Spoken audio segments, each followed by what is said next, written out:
I would like to call to order the Ward 3 NPA Steering Committee at 6:34. I'm Zachary Cummings. I'll be your facilitator for the evening. I would like to thank, Mike. Thanks. I'm Zachary Cummings, and I'll be your facilitator for the evening. First off, I would like to thank Barbara Turnbull and Sarah Montgomery for coming out tonight and helping us with the meeting. And as tonight we will be doing steering committee elections, we have invited our friend Romeo von Harmon from the Ward 6 committee to help us with that. Is there a motion to move to the next item, steering committee? Move to adopt the agenda. Oh, pardon me. Move to adopt the agenda. For a second. All right. Any in favor of adopting the agenda, please say aye. Aye. Any opposed? All right. Now, steering committee elections is the item after the call to order.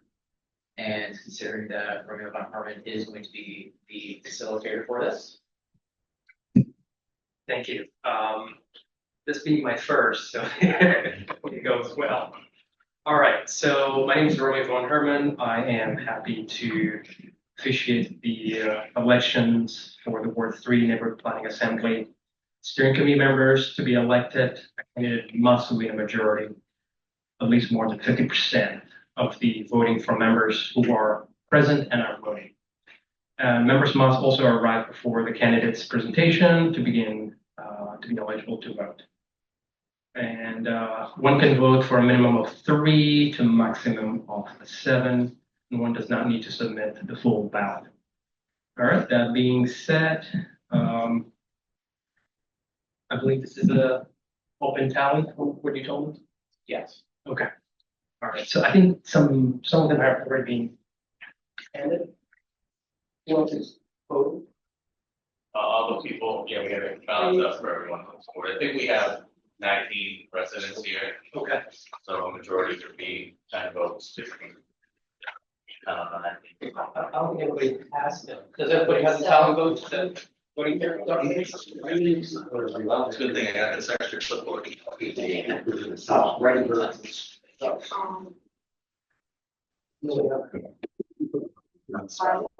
So what is that? Yeah, just grab one. That's one. Well, you got to. All right, so we're gonna take the nominations first before anybody arrives on the voting ballot. Who will be, Any more? More.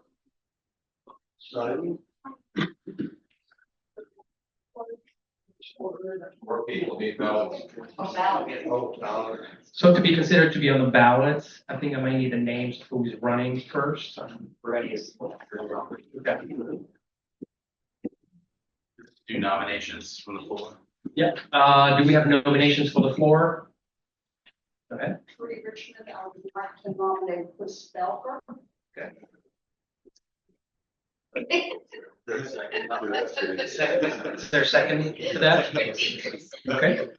And Chris, and before we move, do we have any other nominations? Nominate Zach. Zach, okay, second that, okay. And do we have additional nominations? I nominate Shale. Michelle, okay. Second that. And in second, do we have an additional nomination? I'd like to nominate Chris Hazley. Chris, okay. We have 2 Chris here, right? Yeah. Yeah. Yeah. Okay. Sorry, it's my first time in this word, so. Daryl, okay. I'll second it. I nominate Brooks. Second. All right, we're up to Daryl, who's. Hear that? Brooks. Yeah. Related? Yeah, absolutely. Except you better look. All right, so any additional nominations? Nominate Charlie, I think. Charlie? think everybody might end up being nominated at this point. Yeah, up to seven, so. Oh, is that right, good point. And Charlie, so far we have 7 people nominated so far. Sure. One that color needed.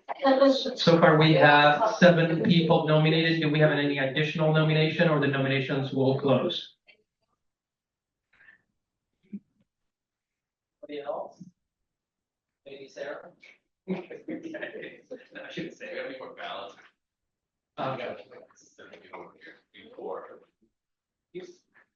All right, so Why do you say back there?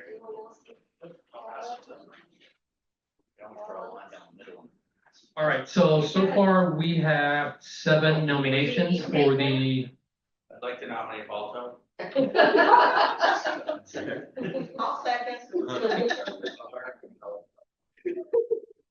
Waldo, be number 8. All right, and just, we can speak a little bit louder, not everybody can hear, especially when it's facing this way, so we want to try to be, from other folks. Right. Okay, so if we do not have any nominations at this time, nomination will come to close.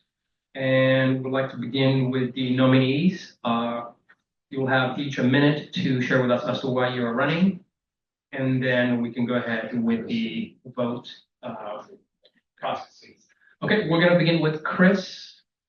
And I believe, not Chris Engel, Hensley, or Christopher number 1. You can grab that mic. Or Or let the room pick it up. Okay, pass it around. Sure. Tell us. State your name and full. Hi, my name is Christopher Aaron Dalker. I'm a resident of Ward 3. I've lived in Burlington since 2013. I enjoy coming to the NPAs and I appreciate the independence that Ward 3 has staked out for itself. I feel like the voices here really do represent many of the people in Ward 3 that I know and interact with. I think that it's time for us to be able to start to address some of the city's issues, and I think it's really important that we foster an environment that supports diversity of opinions and diversity of thought, because what we've been doing for quite some time just really isn't coming up with answers. So, yeah, my name is Chris Felker. You probably know who I am. If you don't, I'm happy to talk to you about any of the things going on in our city. And other than that, vote for me, or vote your conscience, vote for whoever you'd like. But let's make Burlington a better place. Thank you, Chris, and we have. Here, go ahead. My name is Darrell Fields. I am a caretaker for the Unitarian Universalist Society of Burlington. I have lived in this ward for 12 years, and I'm of course disappointed in where this ward sits now. And I want to continue being on the NPA to try to make some changes. And there seems to be some positivity going on as far as construction and rebuilding, but on the other side, there's so many people laying on the street, so other than pretty sidewalks, I'm gonna get people off the street. So I'm gonna continue one more time. My name is Darrell Fields. Thank you. Is there a way that they could write the names out? 2 R's and 2 L's right there on the Y. Yeah, no way. No Y. The English generic version. Got it. All right, Darrell, and Michelle. There we go. Okay,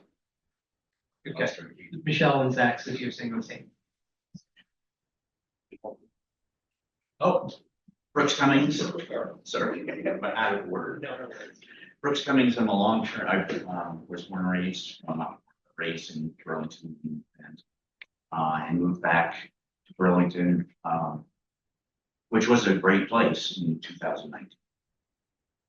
And things have gone very much sideways. So I'm trying to get really involved with NPAs, and I take pleasure in don't use the word harassing, but engaging with our mayor on the meetups and being purposeful about hard questions. So, yeah, and working with these guys, we're really trying to make this NPA useful and meaningful with the agenda, with, resolutions, et cetera. So, and I think the last 4 or 5 have been wonderful. So anyways, thank you. Hello, I'm Zachary Cummings, and I've been living, working, and playing in Burlington since 2010.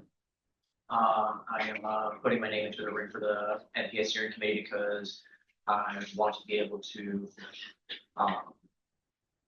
find new avenues for conversation, both the diversity of thought within our ward and hopefully within the city, and come up with meaningful conversations with other actors within the city and come up with some pretty good proposals so that hopefully the city council or the mayor's office could review and potentially act on. Thanks. I'm Christopher Hazley. I live right around the corner on College Street. I've lived with my current address in downtown for a little over 8 years, and just want to make sure that the voice of the people of downtown are have represented.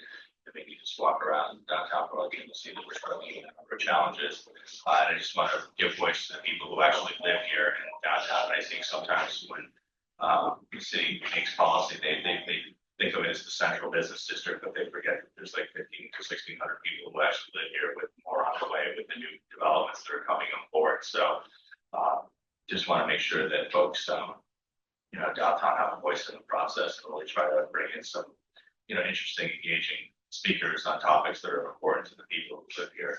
Like we're doing tonight with the bus routes, that's just such a concern for a number of folks. Thank you. I'm Michelle Borges, and you might laugh at me, but this will be my 3rd year of joining the steering committee, and I tend to be the calm in their voices. So when they get all fired up, I tend to bring everybody back down. I live in this area now for the last 4 years formally.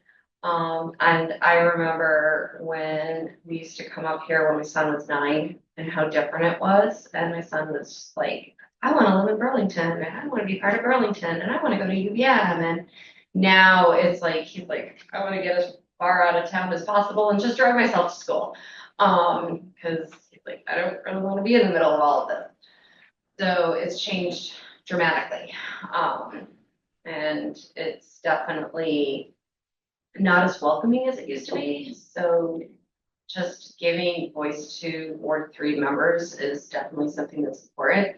And remembering that Ward 3 has such a versatile group that we are trying to represent, because we are representing everything from everyone from King Maple all the way up to Wall Street, all the way to the waterfront, including the downtown area. It's just a very wide mix of people, which is one of the things that I love about this particular steering committee, because we ourselves are very mixed. So it kind of offers a very mixed voice in general that we can kind of bounce ideas off of.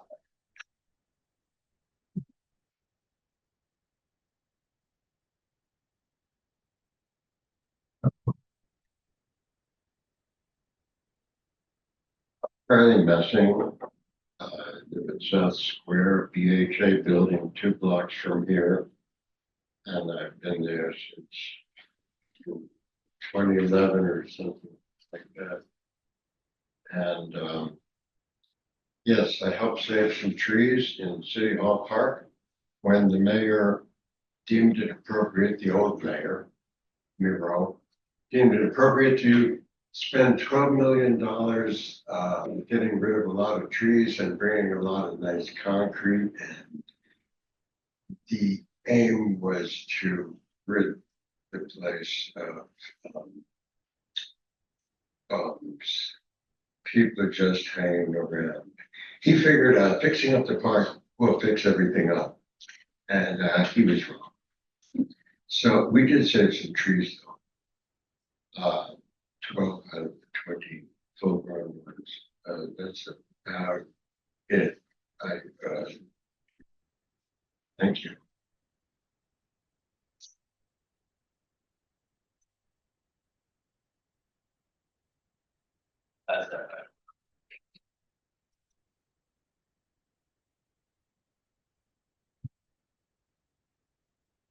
Yep.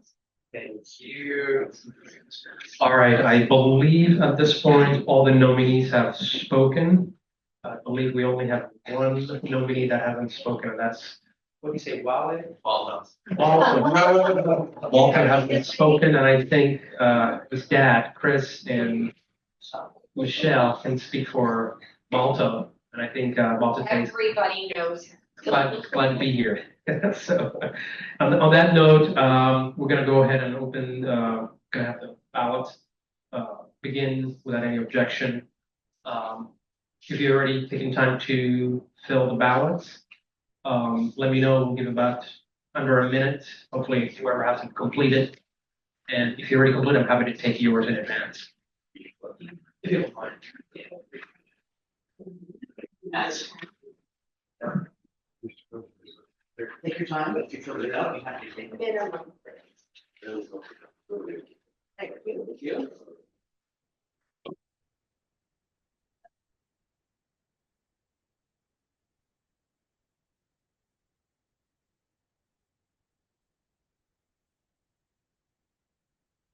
Been in attendance around here yet?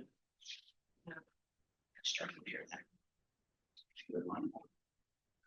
So you.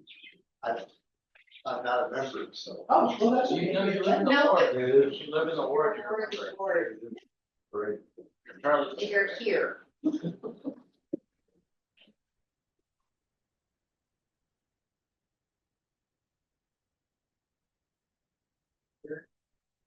Anybody else? Or still filling out? Should I be folding these or?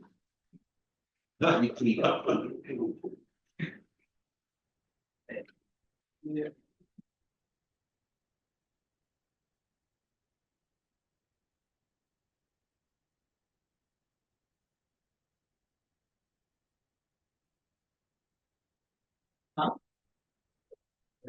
Yes. It's right here.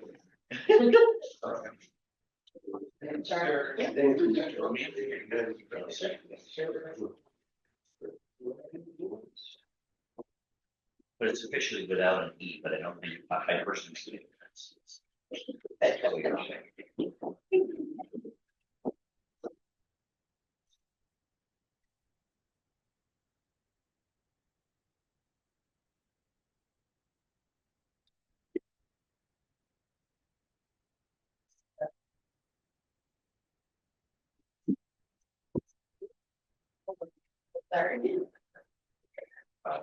Borrow somebody's hat. Scratch the paper and just.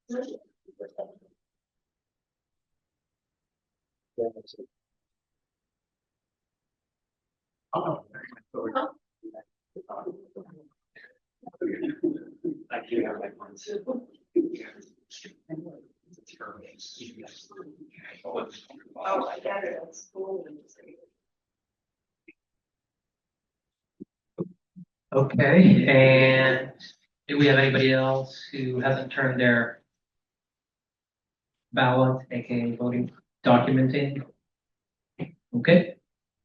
The voting will, or rather the balloting writing will come to close. We're gonna bring the counting of the votes.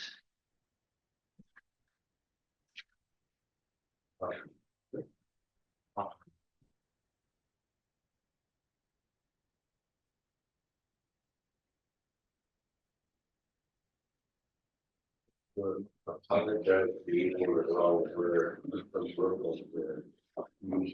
the word stronger.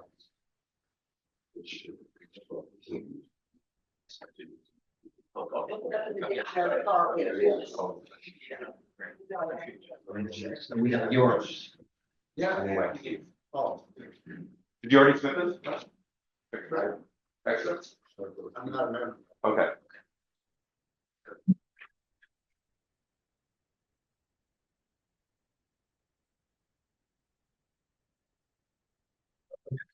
Okay. Should, do you want to carry the meeting on and we can go Let Romeo know, like, maybe we can grab Sarah. Sarah has a lot of experience. That's exactly what I thought earlier. First reading. I appreciate it, thank you. Anybody did not have an opportunity to tell Yeah, he's a member of the NPA. That's right. Oh, yeah. He lived in the board.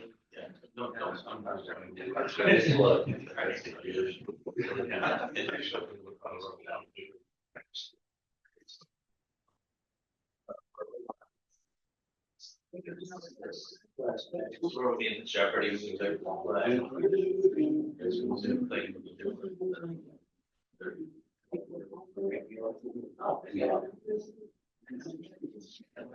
Did everybody have a chance to sign the attendance list? Yes.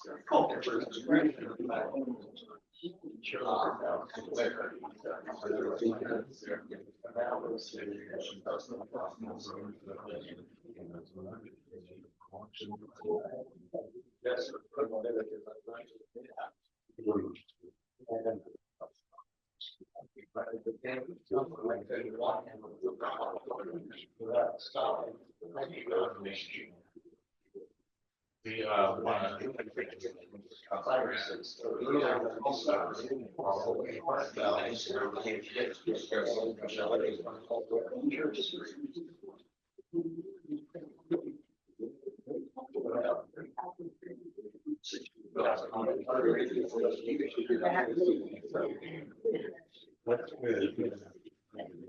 No longer.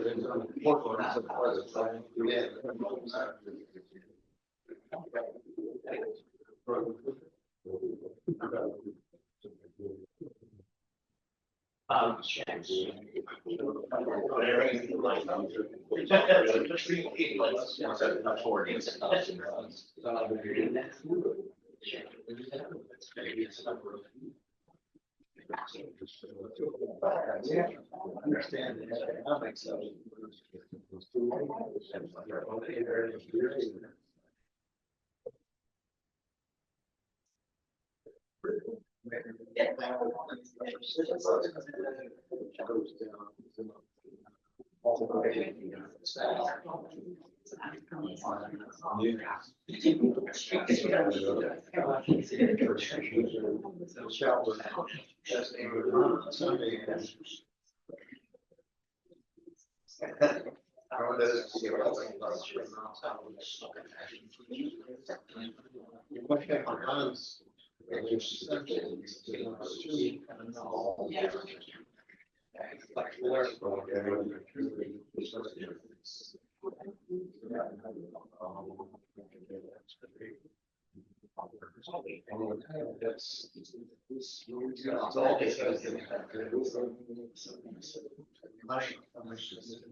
And moved it to central Vermont.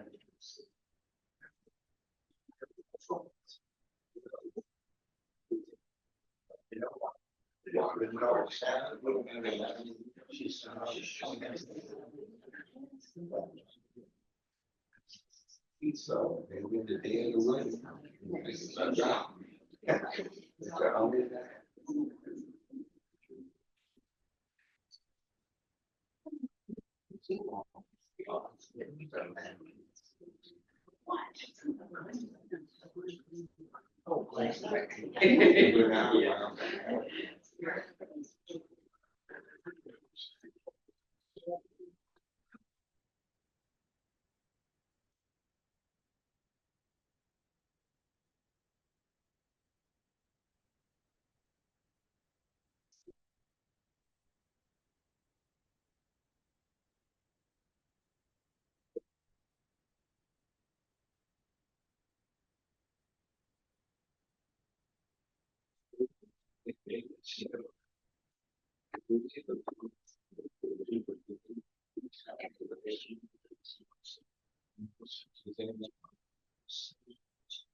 Actually, go to the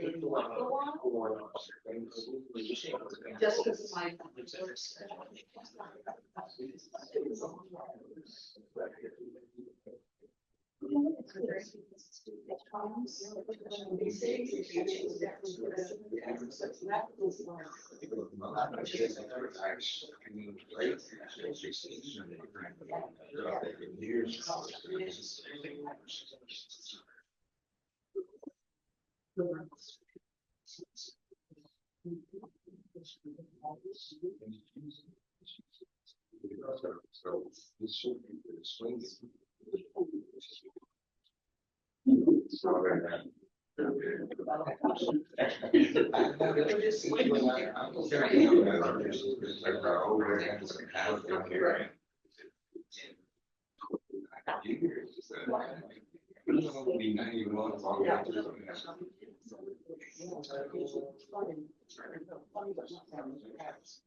No, not much yet.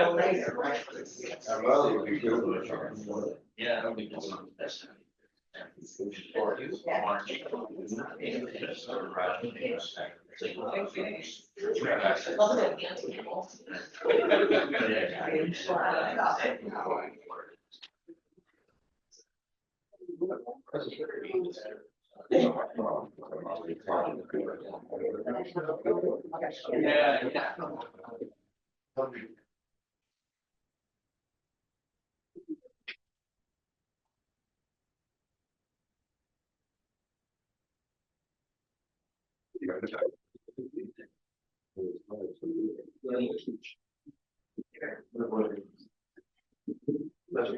Let's see.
Yes. Let Ms. Montgomery read this.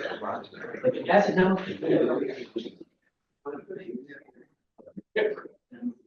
All right, so.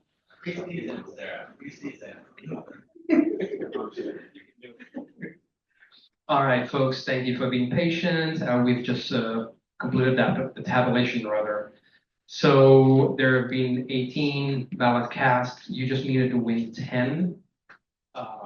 And so it looks like everybody went way past that. So the following persons have been nominated to go back to being a steering committee member. That's Chris Aaron, Zach Cummings, Michelle Burbus, Christopher Hazley, Brooks Cummings, and Daryl Fields, as well as Charlie Messing. All of you have been re-nominated again. So thank you all for your service as always. And thank Sarah for her help.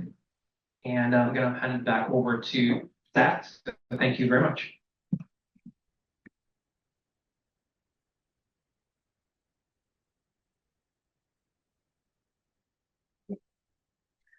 First off, thank you to everyone who has attended.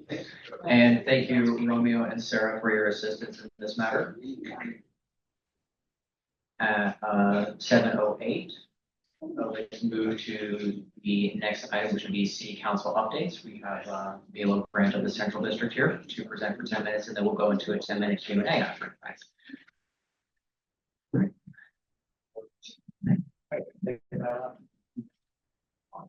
Thank you. I'd like to start with some BPD updates. Our Public Safety Committee meetings continue to be the fourth Thursday of each month, and we always have a presentation from Chiefs Curtin from the fire department and also Chief Burke. Each one of the chiefs provides a monthly report that has a lot of data talking about what's going on in our city. And both chiefs have been really responsive to now providing heat maps. Heat maps essentially say when it comes to where incidents are occurring and where our fire team and our BPD team have to go, it is very clear. Central District still is carrying the burden of the most incidents overall. The only outlier was in the new north end for the fire department, and that was for the 2 nursing homes that are out there that get visits from the EMTs. So I think this data is really interesting, and even if you can't watch the meeting, the reports are attached to the agenda. So as a reminder, when you go to the City of Burlington's website, click on the agenda. You can either isolate the search for all Public Safety Committee meetings, or you can just use the calendar to search for the 4th Thursdays and just simply review the reports on your own time. They're always very, very interesting. The monthly public safety meetings that the mayor is hosting with both chiefs and sometimes other guests is still occurring, where they give updates on the current situation. Town Meeting TV is there and has been recording those, and so you can watch those at your leisure. It's a great way to keep up, and it's a great way to know what's going on in the city in terms of what new initiatives are coming up. Most recently, the situation table has been talked about, as well as the downtown circle. The situation table that I've talked about before, there's a more thorough and complete discussion in city council meetings and in public safety committee meetings. But the idea of looking at individuals that we view as being high risk in the community in terms of the number of incidents and interactions they have with not only our fire and police departments, but with all social agencies. It's having all these groups getting together, examining a case, which would be an individual, and say, how do we lower the risk factors for this individual so that they're not a burden on our community response system. And we should start to see data on that in the next couple of months. It's not something where it's a lot of cases handled at once. It's literally a couple of cases at a time where we're really deep diving what's going on in someone's life and what can be done to resolve certain situations so that they have less encounters. Taking a look at data for year to date through August 15th of 2025 versus the years 2021 through 24 average. As we know, for those of us, especially who are downtown a lot, we are seeing officers again doing foot patrols. Foot patrols are up 84%. Directed patrols are up 2,268%. That is not a typo or me miswriting. It is well over 2,000%. The directed patrols are when officers are sent to different parts of the city. So you may be noticing more of the police cruisers driving around in the neighborhood the way that they used to. So that's part of it. Essentially, if there isn't an active incident that an officer needs to be at, they want them downtown walking foot patrols or doing directed patrols, which is fantastic. Suspicious events are up 28%. I think that is mainly due to the fact that people are calling the police department again. There was a period of time where people really stopped calling because the priority response plan was not working and people were not getting responses, even if your incident was supposed to be quote unquote stacked. Chief Burke has recognized that that was not working and he's been making changes toward it. He does want people to call. He wants to know what's going on. And they are improving the way that they're tracking. Again, trespass has gone up 75%.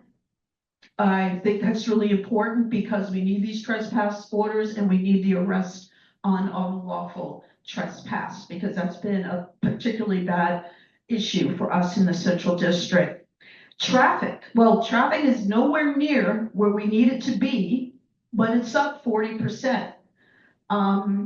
And we need, hopefully, as we get more officers, because recruitment is going much better now that we have a plan, we have an increase in applications. He's hoping to have 4 good candidates for the next academy, and he'll keep us up to date on that. But seeing that there is some level of traffic if you are in an area where, let's say in the middle of the night, someone's drag racing, you definitely want to let BPD know. You want to make sure that that's on their radar, and they will do what they can to check out the area.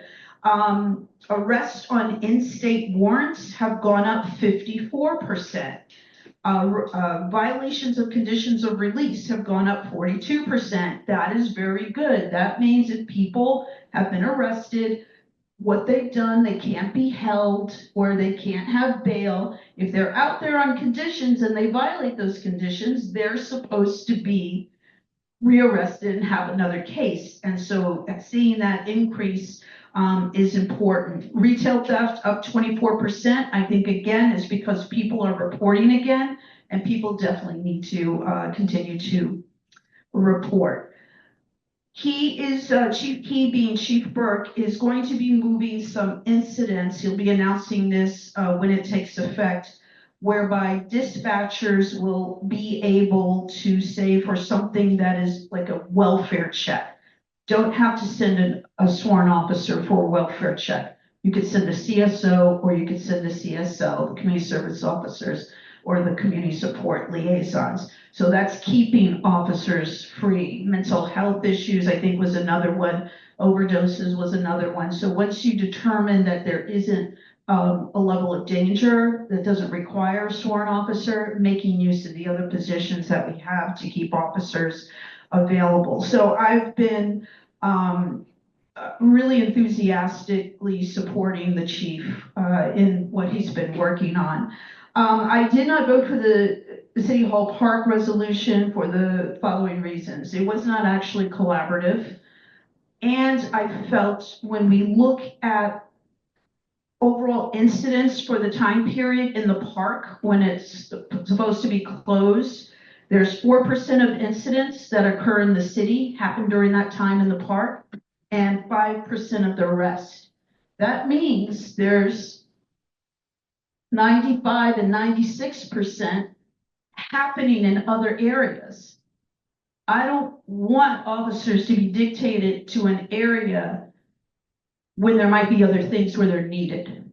So that to me felt in my comments, which are available in the meeting, I didn't feel that it was appropriate to take away the chief's discretion, especially when he's making so much progress with his work in the city.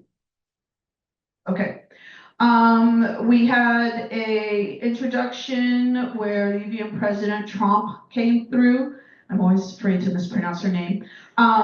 We are going to be starting conversations on the MOU, and that will be very important with regards to trying to work with UVM to give them zoning for more housing for students, but at the same time making sure that the city gets a good agreement where the number of students, for example, who are being enrolled, and that would include graduate students. We are going to be looking at housing code issues. UVM, there are no housing. UVM is supposed to do their own review of housing. There are no reports in the city for 10 years. So have they done it or have they not done it? Students have a lot of issues on campus with regards to their housing.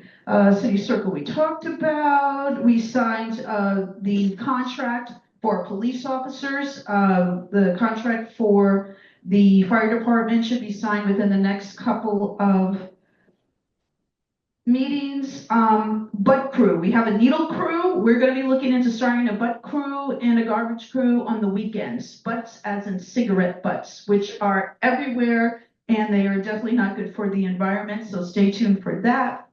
I did an email to CAX about their story saying that the mayor was offered the use of Vermont State Police. Their response was that based on the fact that the governor had previously offered those services to Mayor Weinberger, they were right to infer that an offer had been made to Mayor Mulvaney-Stanek. That's not journalism. That's greatly just disappointing to me.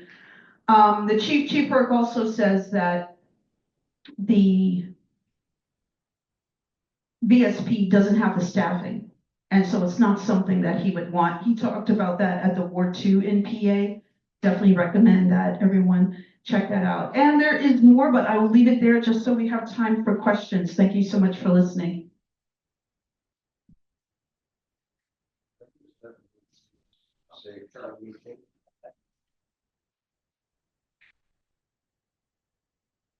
When's the monthly safety meeting?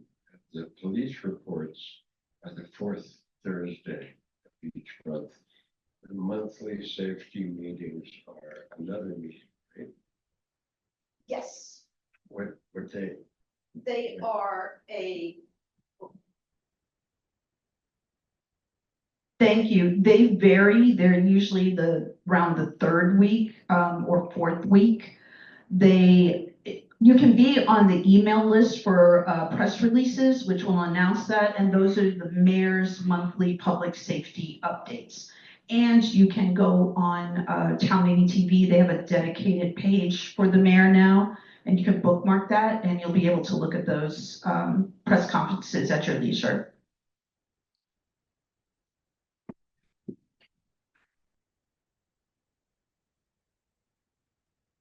Leo, I've been noticing, and this is probably sounds like a small issue, but as things begin to kind of fall away, I think everything is kind of an issue. I've noticed like an increase of bicycle riding on the Church Street, and now within the last couple of days, even the motorbikes, the little bicycle, the motory bike things. And I was down there on Saturday, and there were two young boys, probably 14 something.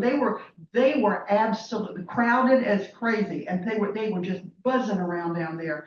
And I mean, I've seen, not at that incident, but I mean, I've seen police, I've seen the little yellow shirted fellas, girls, they don't stop them. I know that we've got so much bigger issues. We have to pick our issues, but that's just one more thing that's falling away and we don't care anymore. And oh, well, and I think the more we let that happen, and I don't know if I'm the only one noticing that, but. They were going up Elmwood at midnight. Just like there were like 6 the other night going up Elmwood of those bikes. And they just seem like they have just all of a sudden somebody's got a shipment of these bikes and everybody's got one. I mean, I don't have one, but I miss the shipment. Thank you. And I think you're thinking about those little scooters as well. Those are definitely everywhere right now, being properly used and not properly used. There's been a lot of complaints about them in the street as well. I will definitely bring it up with the chief. We had like the beach and park patrol, and I did see them work on Church Street and actually ask people to get off bikes and get off scooters, but they were only here through the summer. So we lost them, I think by the second week of August when they all went back to school. So I can inquire about the CSOs. That would normally be something that we should have CSOs doing, but I'll definitely ask them about that.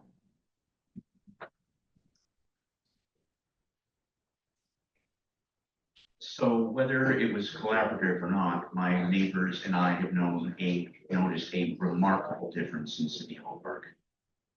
I don't know if it's just making sure they're not staying there at night, but it's actually feels like a safe place to be. So whatever's happening, it's working. So the other thing I just want to comment, if you have any input on, so the police are kind of the message givers, right? They just herd people into the court system. Are we just recycling the same? Your statistics are good. We're doing a lot more. We're putting more energy into it, but is there a meaningful outcome to that energy? That's a very good question. When I was police commissioner, I really started to learn about the laws in the state of Vermont. They can't help what's happening today. Like what's happening in the last few years is very, very different. So when we talk about what they call VCRs, the violation of the conditions of release, every time you violate, you get another case. We got people out here running, they've got dozens and dozens of cases. That is because Vermont law, depending on what you've been charged with, will not hold you. You won't even qualify for bail. We got another judge, but we have another one retiring. We need more judges to get through these cases.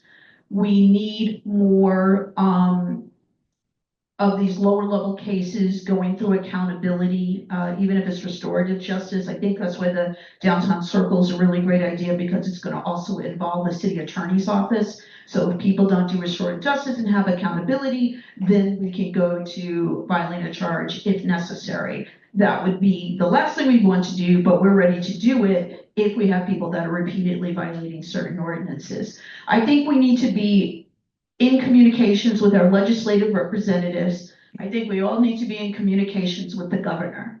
He has not gotten it, they have not gotten it. We did not get one thing out of the last legislative session, nothing.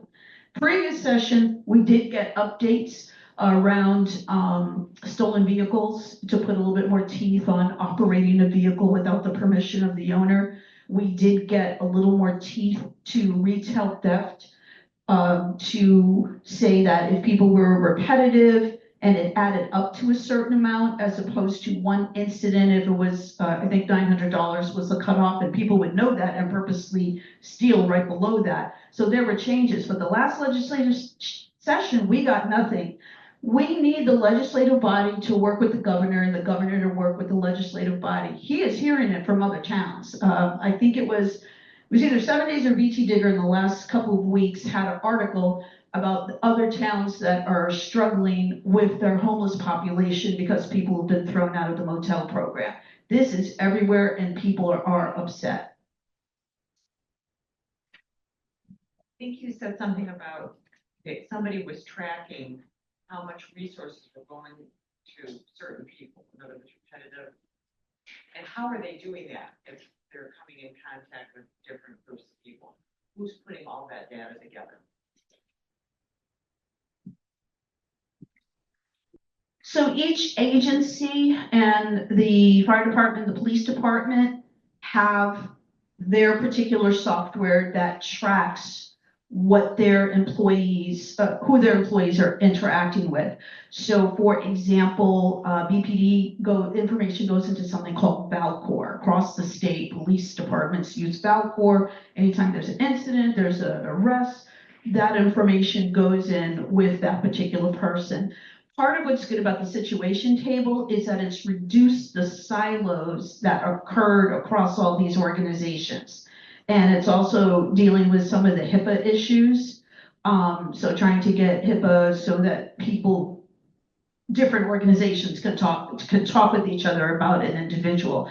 But all these organizations track who they work with, who their clients are, who are we arresting, who are we helping with overdoses, things like that. So that data is there to count the total incidents that an individual is involved in. We can't see anything by name because of privacy issues, but they will be providing data on the number of cases and how total incidents are affected.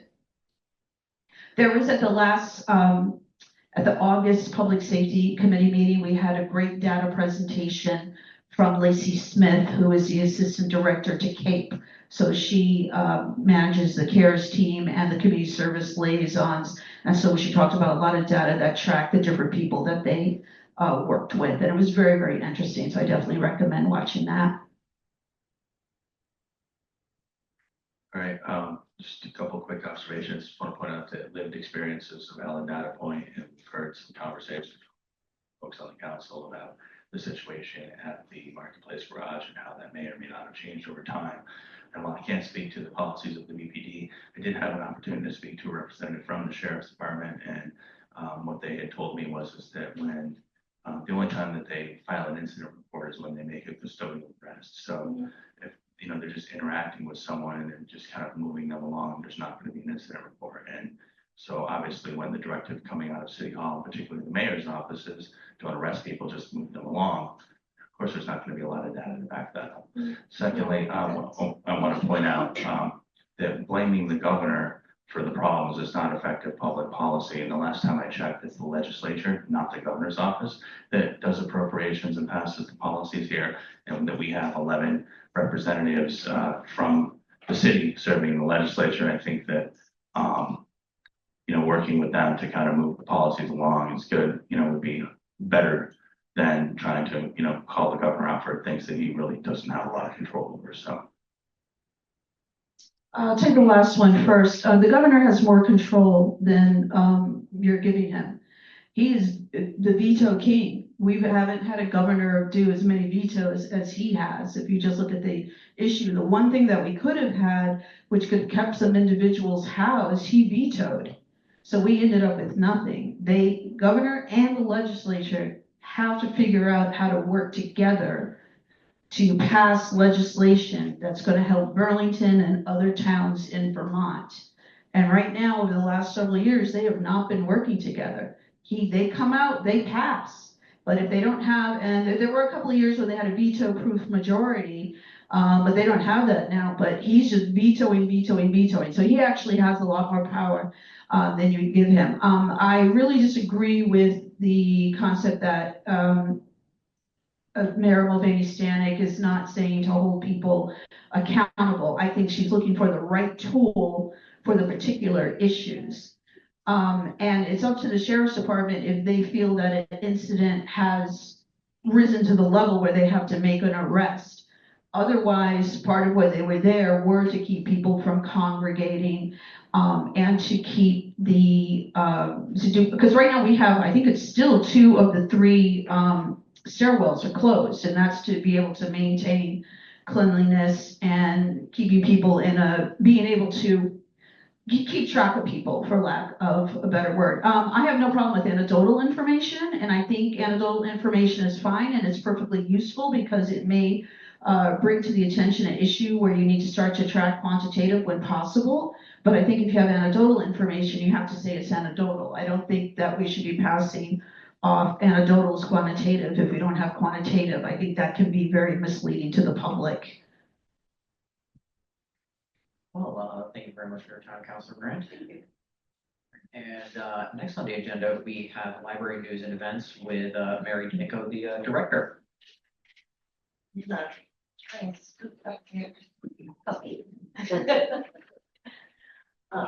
That way I can see you all a little bit better. Hello, my name is Mary Danko. I'm the director of the Fletcher Free Library, and September is National Library Card Sign Up Month.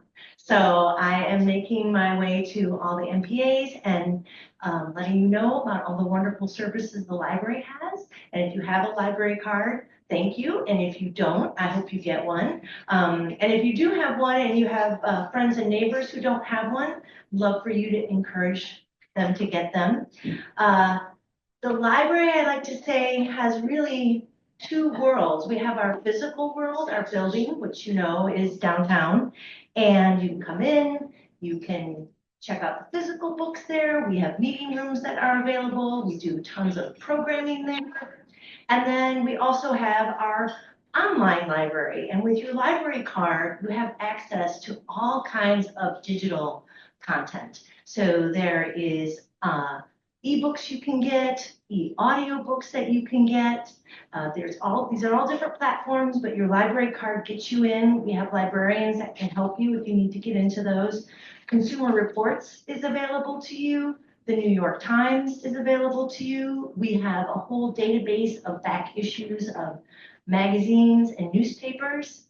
We do have a couple things that you can access only in the library that's digital. One is ancestry.com. And if you come to our tech center, you can get that. Another new thing we've added recently is Candid.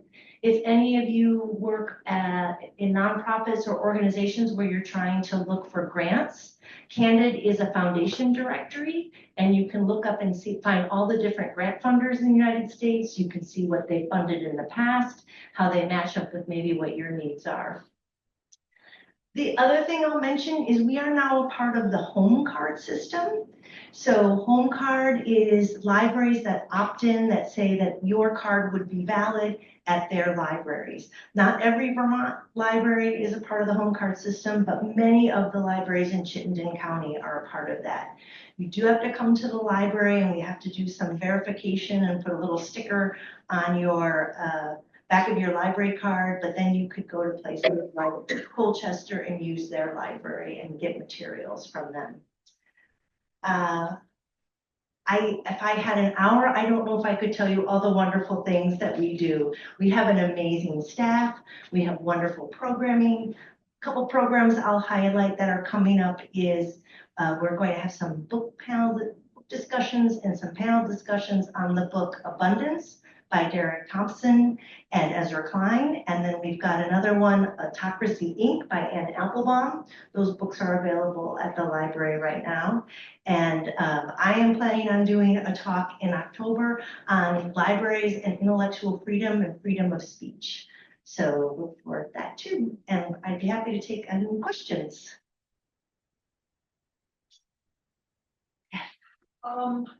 Yeah, I had asked this several presentations back, and I don't know if you were able to do it or not. Get the New York Times, I don't know what you call it, the history part where you can go back and look at when the 1800s, go and look through their archive. And I know I used to have that personally, but I don't know if you can get that through the library or not.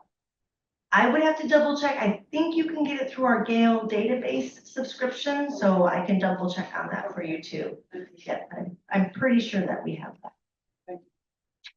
Anything else? Yep. Any chance you could get Louise Penny down here? Oh, well, do you know the story with Louise Penny? She actually said she wasn't going to come down here because of the way we were treating Canada for a while, but there was a rumor that she was coming down for something. But yes, we do try our best to get really great authors to come down, and she is an amazing one. We like her. We like her a lot. Yeah. Councilor Grant, did you? I just wanted to give a shout out to the keychain version of the library card, because I'm always using the bigger one. Thank you, thank you. And we can to just take a photo of you of a smartphone of your card, that works as well too. So I did, yeah. So my question might be a little bit far out in the future. So I was wondering, I know people go to the library to get like DVDs or tapes or whatever, books and stuff like that. Do you do that digitally where somebody can choose something from the catalog and either watch it digitally or read it digitally? Do you guys do that at all? We do that. Sometimes you can't always find it through our catalog, so you'll have to go to the app. So for ebooks and e-audiobooks, it's Libby is the app, and you can find that on the App Store.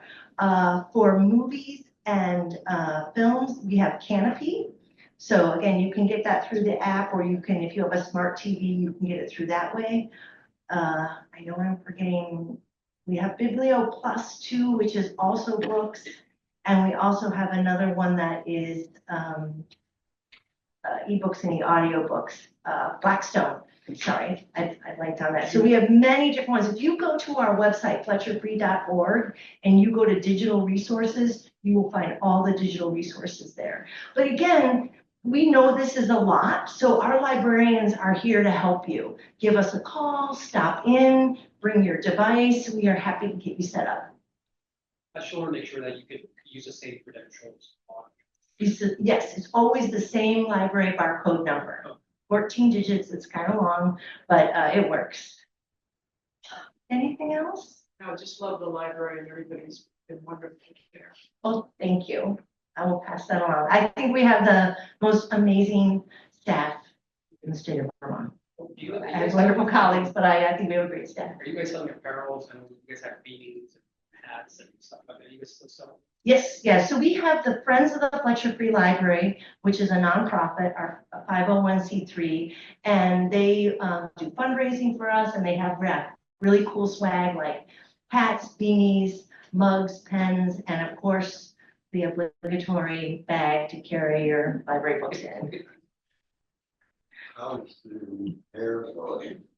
Thank you. So yes, Charlie is mentioning that we are having a lot of preservation work done on the Carnegie portion of our building. It was built in 1904, still the same slate roof, but really was in need of some repointing around the bricks, in the terracotta, as well as the windows. So it's over $2 million that we have we're investing, and we did get a grant from the National Park Service.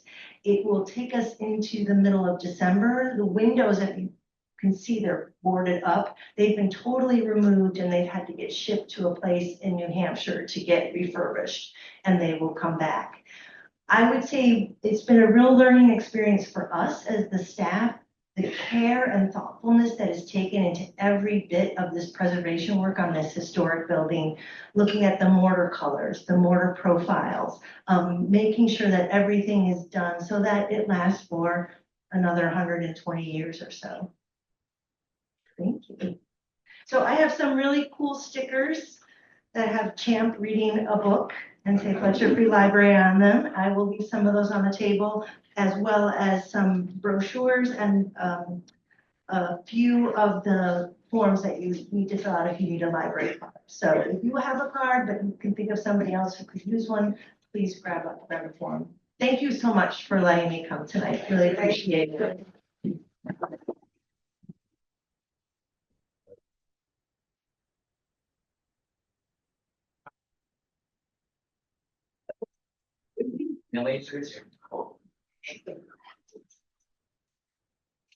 All right, thank you, Mary. And the next item on our agenda is going to be GMT updates with Clayton Clark, the general manager. Can I just walk? Yeah, promise. Thank you so much. And thank you for having me here tonight. And always good to hear the good news that's happening at the library. Some of GMT's best meetings were in their basement. And so thank you for hosting us. Great to see you, Romeo. We miss you at GMT. We hope things are going well with you at your current gig.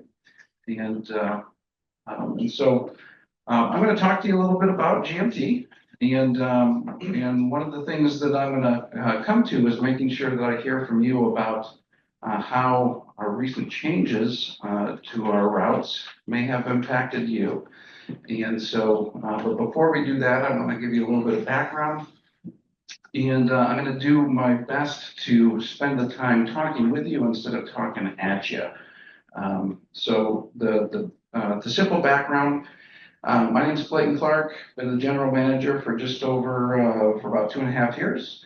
Prior to that, I worked in human services, most recently at Converse Home, the assisted living at the end of Church Street, where I was their executive director. And I feel like working at GMT is very much an extension of my human services career, where really my job is helping people every day and helping solve the problems in their life. And so Green Mountain Transit itself, we are a municipality, and so we are not a for-profit company or a nonprofit. We are authorized in statute. We have a board of commissioners that operates sort of like a city council or a select board. And we are a government entity that has to follow all of the transparency and requirements for a government entity. And I think that's one of the things that makes us, that's a positive thing for us as a provider, because we have to be completely transparent with everything we do. And I think that that's critical. So at the moment, GMT provides transit in 5 counties. And so our urban transit system that's here in Chittenden County will move a little over 2 million people a year. And then in the other counties, we'll move about 400,000 people a year in Franklin County, Grand Isle, Lamoille, and Washington County. One of the things that is happening over the next year is that we are going to sort of return to our urban roots. Folks may know that we used to be called CCTA, and about 20 years ago, some of the rural transit providers in adjacent areas to us were having financial difficulties. One of them had gone bankrupt and the other was about to. And so that's why we went from being an urban to an urban and rural agency. The good news is that the providers in the state, the transit providers in the state that are remaining have been doing, much better than they have in the past. And so we're at a position now where we can transfer our service. And so our Franklin, Grand Isle, and Lamoille service will be going to rural community transportation, which right now operates in the Northeast Kingdom, and so they will have sort of the whole top of the state. And then our Washington County service will go to Tri-Valley Transit, and folks who are familiar with any of the transit in the Middlebury area, that's by Tri-Valley Transit, and so they'll kind of cover across underneath us. One of the things that I'm sad about the transfer in the sense that we have a lot of great staff that I'm going to be sad aren't going to be GMT employees anymore, and that they're going to go and be working someplace else. But one of the things that I'm really thankful for is that I think that that really we need to be focusing on our core urban mission. This is where we have the highest density population in the state, of course, and this is where public transit, especially fixed route transit, it's the most effective place to have this type of transit, and this is why we want to make sure that we're doing it right. So folks may have seen in the news that one of the things that GMT is facing is what transit organizations all across the country are facing, which is that the inflationary pressures coming out of the pandemic have sort of amplified some existing challenges that were already in the transit industry. And the Reader's Digest just is that our cost to provide transit has grown much faster than our revenue. And so when you look at our urban area, the revenue that we raise, it comes from three primary sources, or three primary governmental sources, which is that the federal government through the FTA provides us about, around 60% of our operating expenses. And then our municipalities, our local municipalities provide a little over 20%. So that's about 4 million, 2 million coming just from the city of Burlington alone. And then the state makes up the difference. Over the past year, one of the things that we've had to reckon with is that we're unsustainable. We had the conversations at the State House where we, talked with them about the pressures that we're under, and what we heard, clearly from them was that they needed GMT to sort of operate within its, budgetary restraints. And so unfortunately, that has led to the past year, we've cut about $2 million worth of service. The last of the service modifications that were coming out of the changes from the past year are those changes on August 25th that happened both here locally with the 1 and the 11, but then also we combined the St. Albans link with the Milton commuter, so that instead of having two commuter lines that sort of ran parallel to each other, one on the interstate, one on Route 7, we combined those. And so I can tell you that we've gotten a lot of feedback from folks on both of the changes. One of the things that I learned very early when we started looking at potential service reductions is that there is no easy way to do this. In fact, at our first public meeting that we had at the UU Church, one of the routes that we looked at modifying was an early morning run that just averaged 3 people a day using it. Well, sure enough, the very first person who came and spoke was one of those 3 people. And, they told us about how their day was going to be so much harder, if we cut that line. And so one of the things that I'm painfully aware of is that even though we do have to sort of chase economic efficiency, that's what we've heard from the state, this is what we hear from VTrans. The thing is that I know anytime we change or remove service, it impacts real people's lives, and, frequently not in a positive way. And so, I'm prepared to hear from you tonight, that some of the changes that we made, probably may have made your life harder, and I want to apologize for that. Certainly, this would not be something that we would, that I would prefer to do.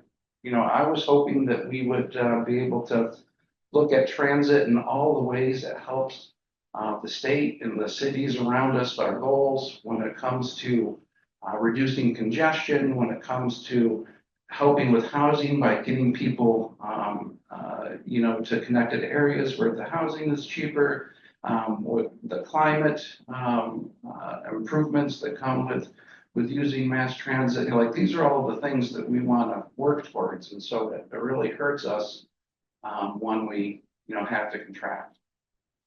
I will say that we do have a little bit of positive news, but it can't be too positive because we still know that we're operating in an unsustainable way. But we realized more savings from the changes that we made over the past year than we were expecting. Unfortunately, one of the reasons why is that we've had about 22% of our driving staff say, hey, I'm going to go work elsewhere. And so we ended up, having far more attrition than we expected without a layoff. That helps us financially. Of course, it worries me about our long-term sustainability, and I hope that the folks that are staying or the folks that are still with us will stay. But because of those changes, because of some of the things that V-Trans has been helpful, and I can know that there's tension between Chittenden County and the rest of the Vermont, and sometimes I contribute to it when I argue with V-Trans about our funding. But I have to give credit where credit is due. They've given us some additional funding. And so what I'm happy to say is that we were expecting that we may have to cut another $3 million worth of service next year.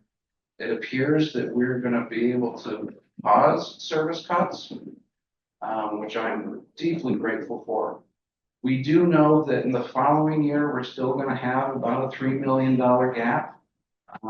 Much of the financial assistance that we've gotten is one time only, and so that will just sort of push our fiscal cliff further away. But we still have a fiscal cliff. But I'm glad to have the breathing room, because one of the things that I know is that, when we made some of our early changes, I'll just pick on the Jeffersonville commuter. We hated ending the Jeffersonville commuter. We know that there was about 15 people that used it, on a daily basis, Monday through Friday. But we also know that the cost to provide that service was about $65 per ride. And so when you collect a $2 fare and it costs $65 to provide the service, it was an easy business decision to see what we needed to reduce. The problem that we have is that all of that sort of economically inefficient service has been changed. And the service that remains is really economically efficient and vibrant. And so that's where, like, especially, the changes that we made to the number one, that is our number one line. That moves more people than any of our other ones. And so it really was something that we hated to do. But that's why the service now, it's instead of having 30 or 20-minute service to get to Williston, it's going to be 30-minute service. And so that pains us, it pains our riders, but we are hopeful that we'll have the time to convince the legislature that we are a good investment, that they'll see that we have been a good partner, we've done what they've asked, and that perhaps they'll reconsider, our future funding. I am hopeful that I have heard from the chairs of the two transportation committees. The transportation committees are chaired by rural Republicans.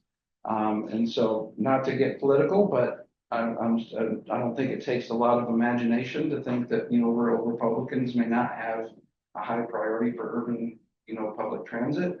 But one of the things that I'm happy to report is that both of them have said something that even kind of breaks with the governor a little bit, that we may need to think about a new revenue source for public transit.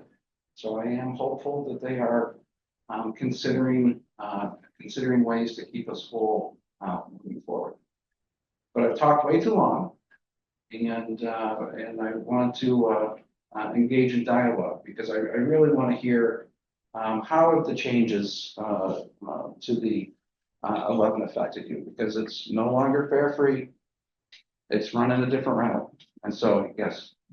I live downtown, I'm over 80 years old. Yep. And I've been hurt by elimination of the 11 bus. Okay. For the last 25 years, when I was working now, I relied on the bus to get me to work at the hospital. And now I rely on it to get to the university and studying. Why? At the library. You're hurting me by eliminating the bus. And I'd be willing to pay another something for that bus to get back. And I'm wondering if you ever think about just-in-time buses. So I'll stop there. And what do you mean by just in time? I mean, you call a bus and say, "Oh, we're gonna-" So I can tell you that most of rural transit, it happens not on a fixed route, because fixed route really works great when it is where there's high population densities and a lot of people are moving in the same direction at approximately the same time. One of the things that we experimented with Montpelier is something called microtransit, which is sort of an on-demand transportation. And we are doing a study right now that will take a look at combining our current ADA paratransit, and I'll explain what that is in a second, with a microtransit. So when, because of the Americans with Disabilities Act, wherever you have local fixed route service, you have to have a complementary service, and I don't mean complementary in the sense that it's free, but complementary isn't that it works sort of with your normal fixed route service, so that people who have a disability, people who have mobility impairment, people who have extreme social anxiety, who would not be able to use a fixed route bus will be able to get the benefit of that fixed route bus. So right now, about 10% of our funding, about $2 million a year, goes to SSTA, and they operate our paratransit so that anyone that has difficulty getting to the fixed route will be able to get a door-to-door service.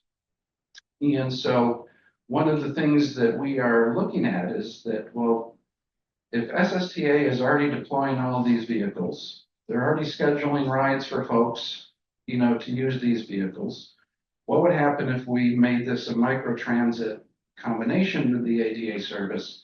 And so we're studying that this year. My hope is that that may be a good solution to addressing some of the issues that our recent changes have made, such as not going to the airport.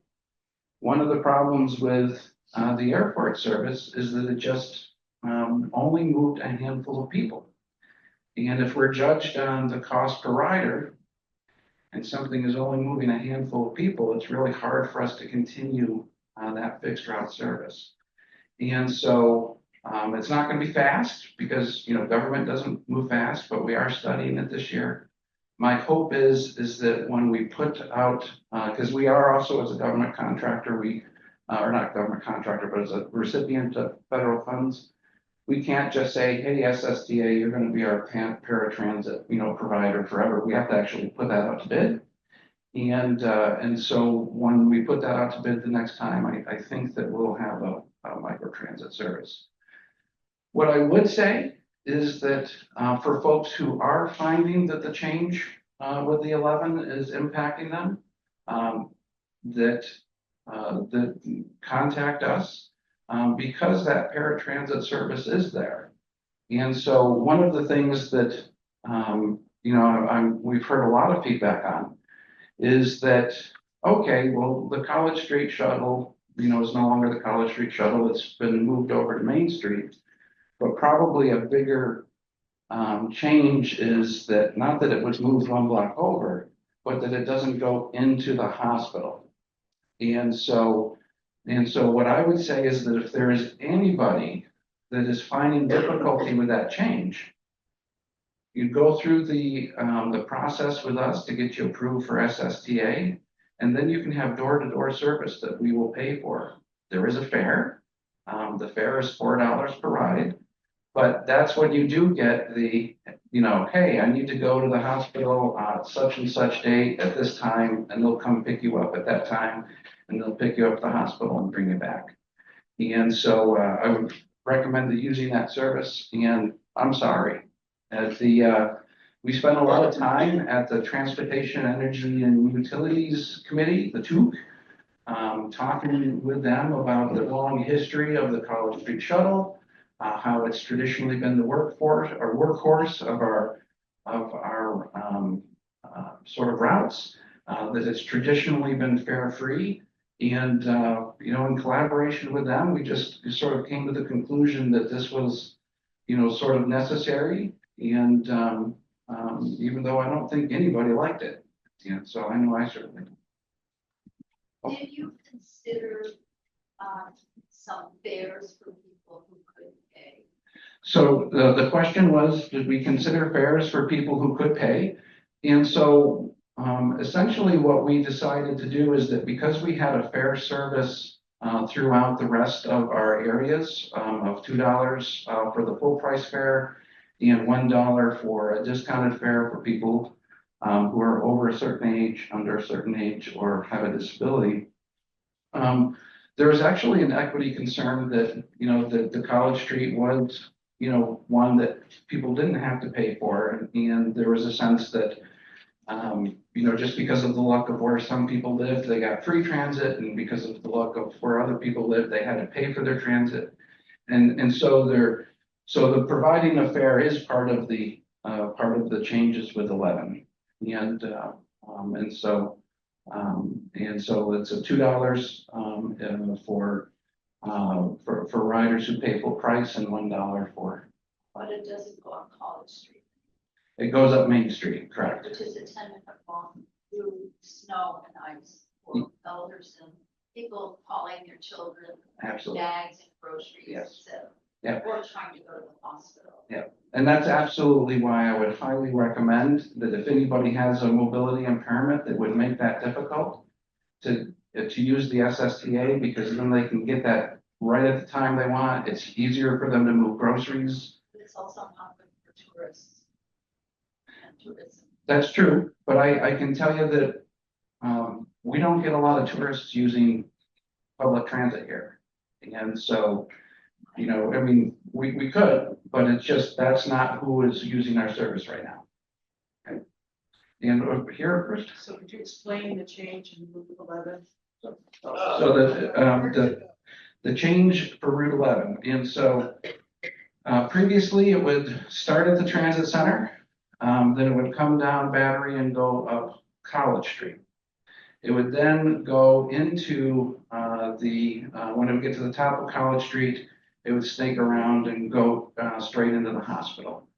What it's doing now, and that's just the Burlington portion. Then the old route would go into South Burlington to the mall. It would go through several neighborhoods of South Burlington and end at the airport and then come backwards. So the new route comes down Battery Street and comes up Main Street instead of College Street.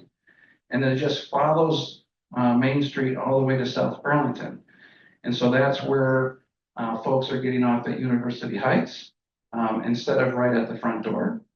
And then it goes into Dorset Street and it goes to Market Street and does a loop there. And so in South Burlington, we've had several neighborhoods completely cut off from our service because the route no longer, you know, serves them as well, including the airport.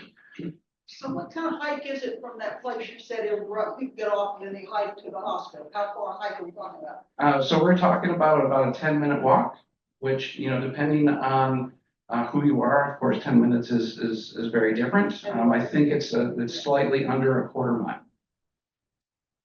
May I give a little anecdote? Please here? do. I live in South Shore. Mm-hmm. One of the reasons I moved in there this last January is because there was a bus stop on both sides of the street. Yep. And I was having congestive heart failure. I got a new heart valve this summer, so Congratulations. I could walk to the downtown transit center now. Yep. I couldn't do that in May. Mm-hmm. However, the day I found out that the 11 bus was going to be stopped coming up College, Mm-hmm.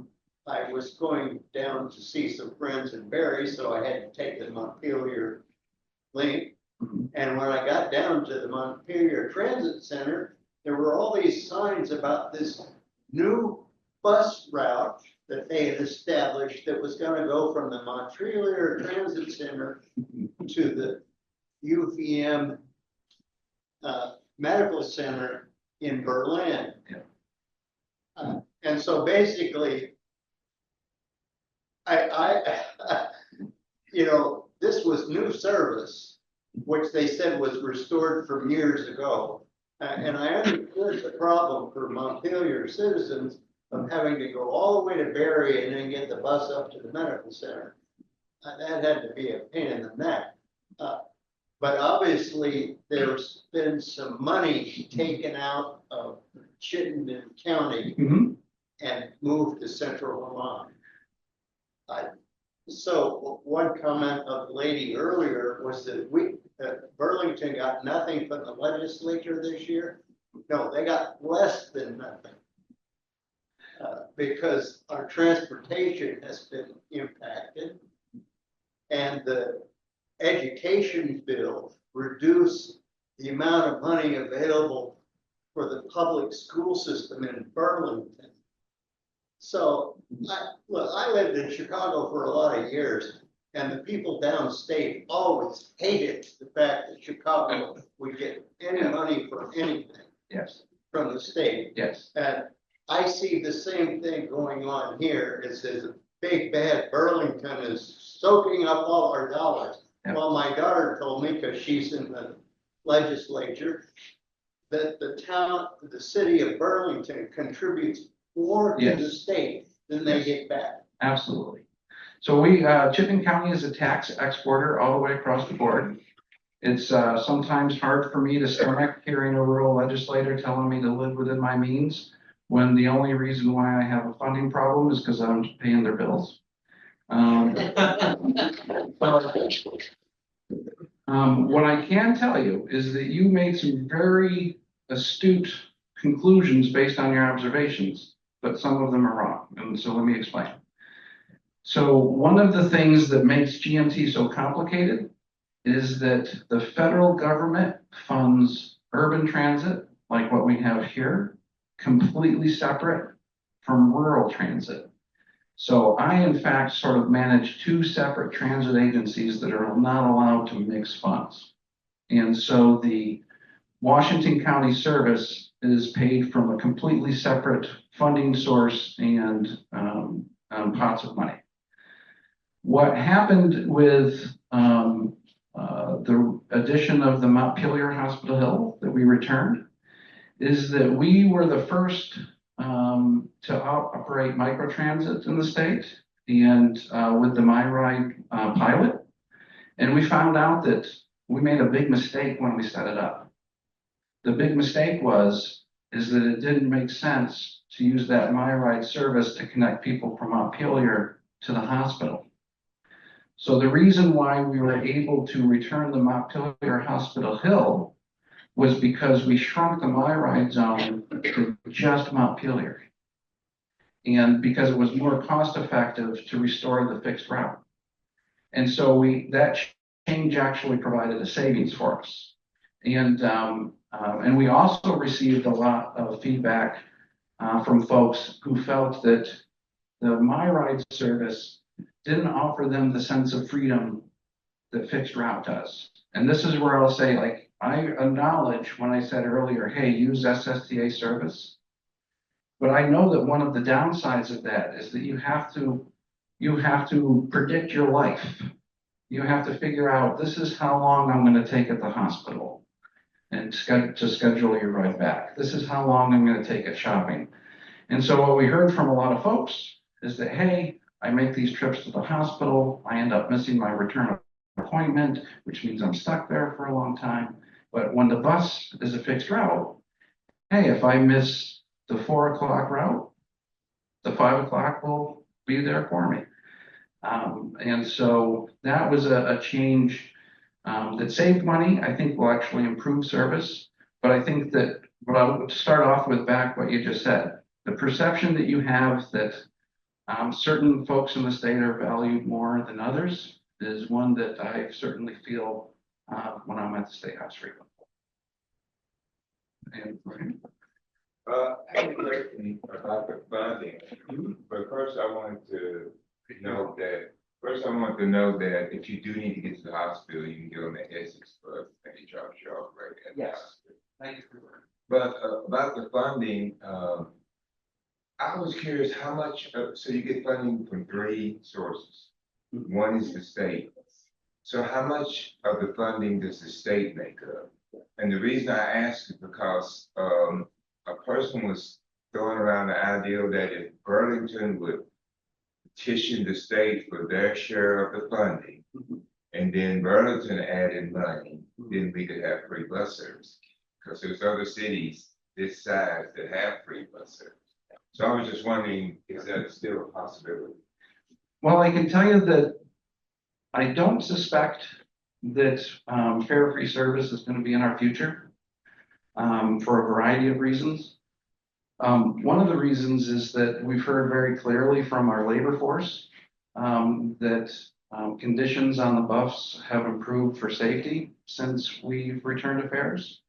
And so I think that that our operators would probably, we'd see higher attrition than we are even now. What I'll say is that the state contributes between $2 and $3 million a year in general fund.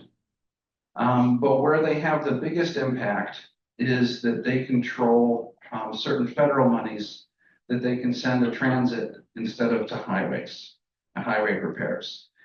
And so really where we see V-Trans's support is by funneling a lot of extra federal dollars our way. And so when you think about the fact that our municipalities contribute about $4 million all out of property tax, that hurts. And then the state contributes, $2 to $3 million. I think it would be easy to say, hey, they're not getting their fair share, but they're also flexing over, $6 to $7 million worth of additional federal funds that we can do. Thank you for the reminder about the number 2. The number 2 bus does go from the transit center straight to the hospital, and so that's for folks who are able to get to the transit center. That's a good solution. One of the things that I think that we really have to figure out is that using the property tax as the source of local funding, I think is really challenging for us. For everybody, who's been following the education issues knows that. I think we need to look at alternatives. I think that we need to have a more regional approach. And one of the things that I think that I'm going to be working on is trying to build a coalition this fall, hopefully into the next session, to say, hey, everybody likes to hate on Chittenden County. Because of our scale, we have a scale of problem that, we're going to need different solutions. And we need to recognize that that's the same, whether you're talking about public safety, housing, transit, all of these. And so one of the things that we've tried for like 25 years to get a dedicated funding source for transit, and we failed. And there's been about 9 different studies saying that, hey, GMT is going to fail if we don't have a dedicated public source. And of course, there's not the political will for it. Our hope is that by sort of building a broader coalition that we may have better luck, because it will then solve multiple problems at the same time. Also hoping that perhaps the governor's sort of position on new fees and taxes, he may be more lenient if, it's, just reserved here in Chittenden County. And I want to get I keep bypassing Milo, so I'm sorry. Thank you. Quick question. I was wondering if GMT ever talked to the University of Vermont or the medical center about that College Street bus. Mm-hmm. I guess when we're starting to get now as a city, going back to talking to you about the MOU, about housing, could we have an MOU where they contribute? Because certainly I've seen many, many times college students jump on and off that bus as well. So one of the things I'm happy to report is that the University of Vermont provides good support to us by paying for their unlimited access program. So I should have clarified, we have 3 governmental sources of funding, but we do have others. And one of the other sources is unlimited access agreements. So sometimes people get upset when they like, well, gee, why did the students ride for free? Well, it's free for the student, but the University of Vermont pays us a lot of money for it. And so we had actually talked with them. So I don't know if anyone's heard of CATMA, the Chittenden Area Transportation Management Association. And so CATMA represents, 5 minutes? Okay. CATMA represents the hospital, Champlain College, and the University of Vermont. And so we worked closely with them on these changes. And one of the things that, in fact, I was at a ribbon cutting this morning for the service in Market Street, because this was really their ask, because they're having students and employees in the housing that's along Market Street. And so that was a priority for them to be able to have that. What I can say is that they contribute about $500,000 a year combined to GMT. That is more than most of our urban municipalities contribute. And so that, unfortunately, where you get your funds is where you get your influence, when it comes to how we do the service. Thank you.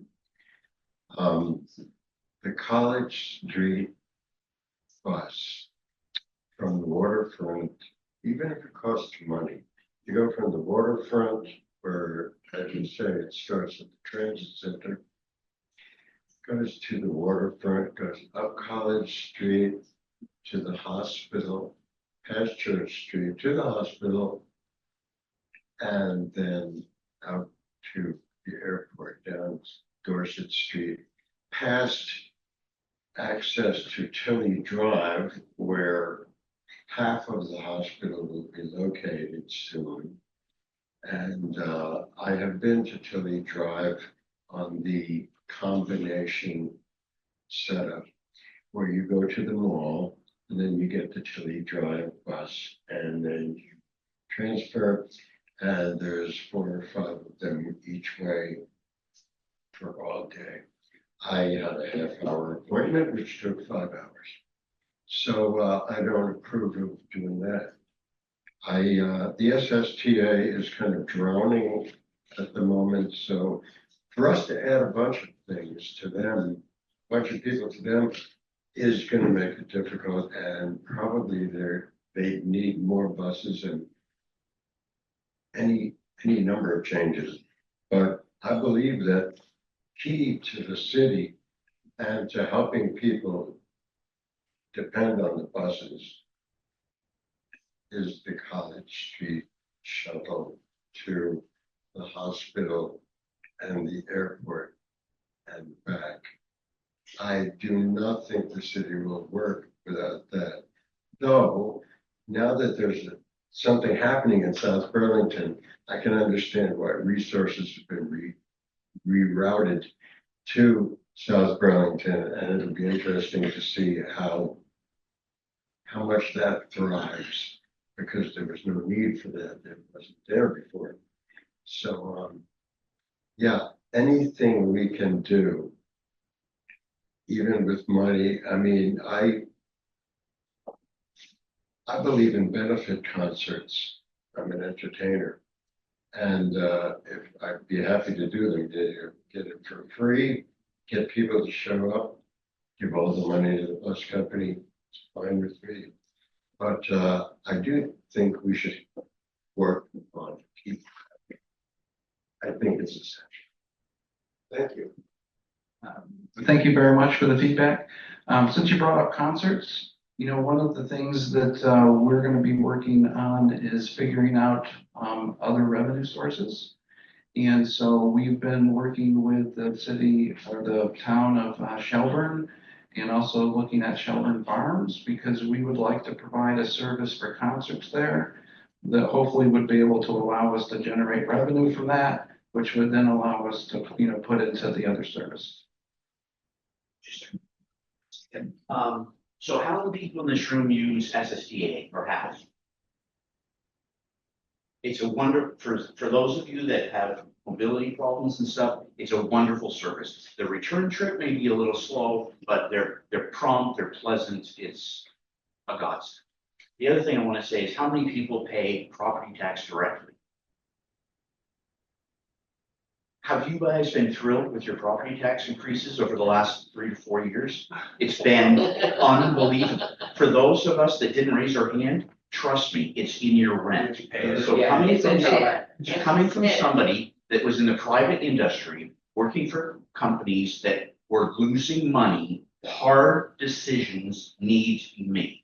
And we had people laid off. Talk about impact to your life. Tell somebody they don't have a job, much less a route on the bus. So I'm trying to be sympathetic to say, I think you guys are doing great work and I can't afford more property tax to pay for more routes that have 3 people.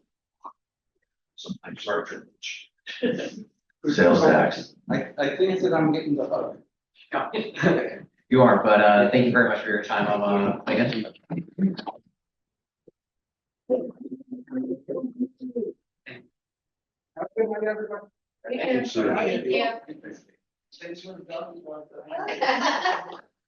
And the next item on the agenda would be a public forum. So 10 minutes allowed for that. Anybody want to speak? Anything to say? I should.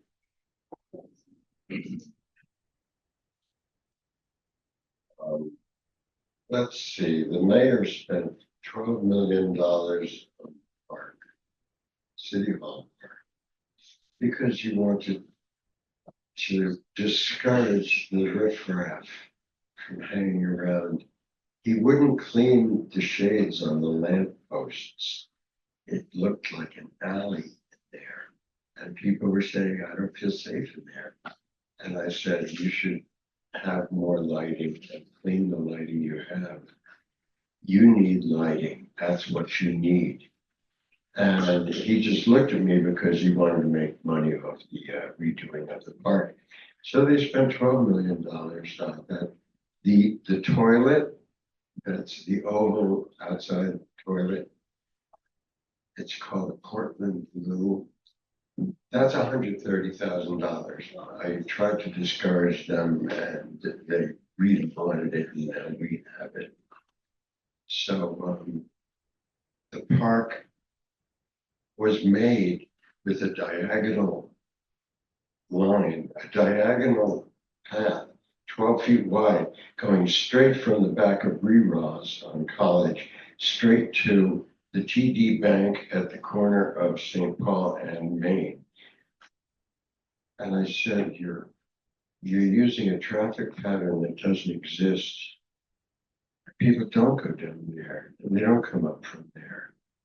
And he just wanted to do it. And there are still problems in the park, as you know. And hopefully we can work on that. I think the idea of having a place that's a safe drug place is a good idea, though nobody wants it near them, because it's not encouraging them. They don't need encouragement. They're stuck. And that would get them off the street.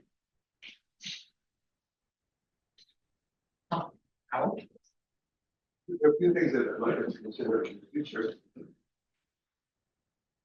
One is the kids that just roar down College Street on motorcycles.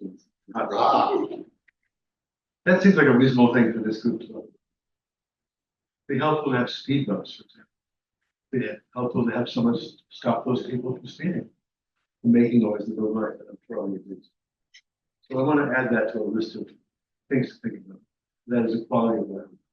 Now, to add one thing to what God talked about, being out transit. This really is, we've forgotten what public living is. And that's a good example. That healthcare should be a public, education public, and public transportation should be public. We've forgotten that, and we can't handle that in this group. We can begin to think about it. Thank you. Anyone else want to, share? Just real quick, sidewalks are like a big issue for me, and I look out my window and George Street, the sidewalk there, they just finished it. It's gorgeous. I'm just so excited to see the sidewalk being fixed. I'm hoping that they continue and do the whole thing. It's amazing. So just on the positive side here. Thank Another you. public. Pardon me? Another public. Sidewalks are public good. Absolutely. And I'm like, Walkability. yeah, just absolutely. George Street's gorgeous. Exactly about one. Anyone else? Speaking of sidewalks and roads, now would be the time to contact your city councilor about streets that you notice that are in really bad shape, because we can request that a street has to be quote unquote graded. So for example, that if they're at 30, they need to be repaved. Lakeview Terrace, I see you all, I walk that street, they're at 33. So hopefully we can get them repaved next year, but it's good to start to talk about it now in order to queue up for the next construction season. I have had that. He doesn't even show up. Forward me the email for any particular streets you're interested in. But I really think it's important. Joking. I agree. Absolutely. So as a district counselor, I'm wards 2 and 3, which is why I always come to these meetings. Any other comments? Okay. So I believe that brings us to the conclusion of this meeting. Is there a motion on the floor to adjourn? A second? All right, that concludes the Ward 3 NPA meeting at 8:26 p.m. 4 minutes under the wire, everyone.